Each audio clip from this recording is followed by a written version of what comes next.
45 दिन समाप्त हो जाते हैं, उसके बाद इस तरह के निराधार और आरोप लगाना, चाहे वो केरल हो, चाहे वो कर्नाटक हो, चाहे वो बिहार हो, जब 45 दिन चुनाव के बाद पूर्ण हो चुके हैं और किसी भी दल को, किसी भी कैंडिडेट को कोई भी गलती नजर नहीं आई, तो आज इतने दिनों के बाद इस तरह के निराधार आरोप लगाना, उनका उद्देश्य क्या है, ये सारे मतदाता और देश की जनता पूरा समझती है। जहां तक स्पेशल इंटेंसिव रिवीजन की जरूरत क्यों पड़ी और स्पेशल इंटेंसिव रिवीजन में और नॉर्मल जो रिवीजन हर साल होता है, दोनों में क्या फर्क है, ये बहुत अहम सवाल है। पिछले 20 सालों में हर साल रिवीजन होता रहा और जो एनुअल रिवीजन होता है उसमें साधारण तौर से एब्सेंटी, शिफ्टेड और एक जिसे कहते हैं कि एक रैंडम तरीके से उसका रिवीजन कर लिया जाता है। जब पिछले 20 सालों से इंटेंसिव रिवीजन नहीं हुआ, हालांकि पहले होते थे, अभी तक भारत में 10 से ज़्यादा बार स्पेशल इंटेंसिव रिवीजन हो चुके हैं।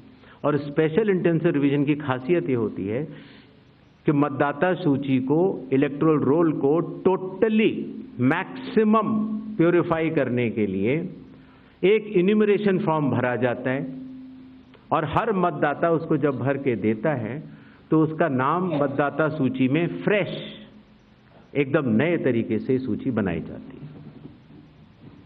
और ये इंटेंसिव रिवीजन इसलिए भी आवश्यक हो गया, एक तो सभी राजनीतिक दलों की लगातार शिकायतें आती जाती हैं कि साहब वहां पर वोट बढ़ गए, वहां पर वोट कट गए, इन लोगों का वोट सही बना, इन लोगों का वोट गलत बना।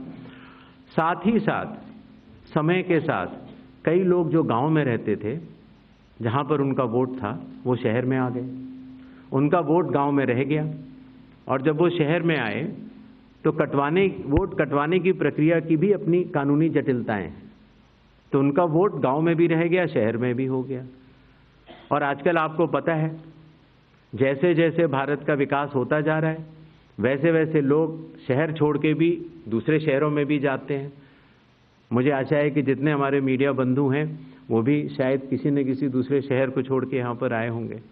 तो जब वो यहाँ रहने लग जाते हैं तो उनका वोट यहाँ भी बन जाता है। तो इस तरह से करते करते एक व्यक्ति के जाने या अनजाने में कई जगह वोट रह गए। तो मतदाता सूची को शुद्ध करने के लिए इन्यूमरेशन फॉर्म एकमात्र रास्ता रह जाता है। क्योंकि मैं आपको एक उदाहरण भी देता हूं। जैसे मान लीजिए श्रीपर्णा चक्रवर्ती जी हैं, उनका पहला वोट था श्रीपर्णा चक्रवर्ती के नाम से। दूसरा वोट जब वो दूसरी बार उन्होंने भरा तो उन्होंने भर दिया एस चक्रवर्ती। पिताजी का नाम मुझे पता नहीं है, माफ करें, लेकिन ए बी चक्रवर्ती भरा। अगली जगह जब उन्होंने भरा तो उन्होंने कहा कि नहीं, अखिल बी चक्रवर्ती। तो यह असंभव हो जाता है जानना कि ये दो व्यक्ति एक हैं कि नहीं। तो एक ही तरीका है कि उसके लिए इन्यूमरेशन फॉर्म जारी किए जाएं और एक व्यक्ति एक बार में एक ही इन्यूमरेशन फॉर्म भरेगा, जिससे कि मतदाता सूची का शुद्धिकरण भी होगा।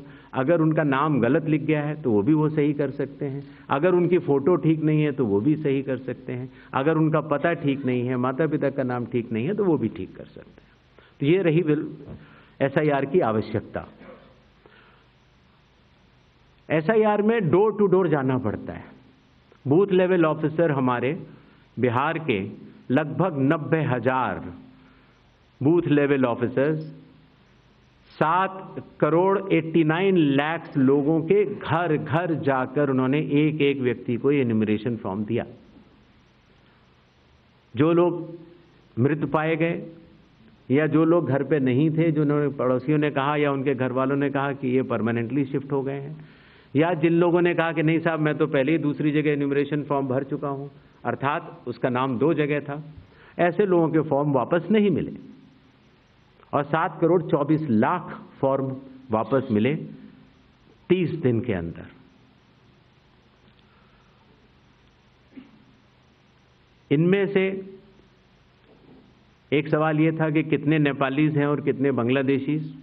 पहली बात तो मैं स्पष्ट कर देना चाहता हूं कि भारत के संविधान के अनुसार सिर्फ भारत का नागरिक ही एमएलए और एमपी का चुनाव कर सकता है। किसी और कोई अधिकार, किसी और देश के नागरिक को यह अधिकार प्राप्त नहीं है। अगर ऐसे लोगों ने इन्यूमरेशन फॉर्म भरा है तो एसआईआर की प्रक्रिया में अपनी पात्रता सिद्ध करने के लिए कुछ दस्तावेज भी मांगे गए, जिनकी गहन जांच 30 सितंबर तक होनी है। और ऐसे केस में जो ऐसे लोग हैं जो कि हमारे देश के नहीं हैं, गहन जांच के दौरान वो पाए जाएंगे और निश्चित तौर से उनका वोट नहीं बनेगा। जहां तक वेस्ट बंगाल के एसआईआर की तारीख की बात है, हम तीनों कमिश्नर्स एक उचित समय देखकर उसका निर्णय लेंगे कि कब वेस्ट बंगाल में होना है या देश के अन्य राज्यों में कब होना है। उसकी तारीखों का ऐलान आने वाले समय में उचित समय पर किया जाएगा।